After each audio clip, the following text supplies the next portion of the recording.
PSM Makassar belum berencana menggelar laga uji coba untuk mengisi waktu lowong lantaran dihentikan sementara Liga 1 musim 2022-2023. Pelatih PSM Makassar, Bernardo Tavares mengaku ingin melihat dulu sampai kapan Liga dihentikan. Kita lihat saja dulu seberapa lama kompetisi berhenti.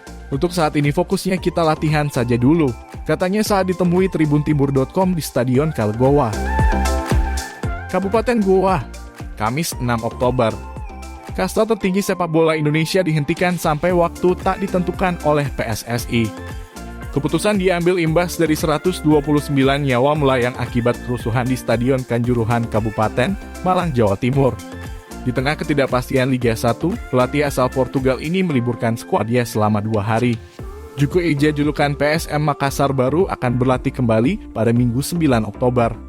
Juru taktik 42 tahun ini tak memberikan materi latihan khusus kepada pemainnya selama libur. Tavares hanya meminta pemain menjaga kebugaran dan menerapkan pola hidup sehat termasuk tidak konsumsi makanan yang berlebihan. Saat ini, PSM Makassar di urutan ketiga klasemen Liga 1 tertinggal 2 angka dari Borneo FC dan Madura United. Laskar pinisi julukan lain PSM Makassar satu-satunya tim belum terkalahkan sejauh ini dan masuk bursa calon juara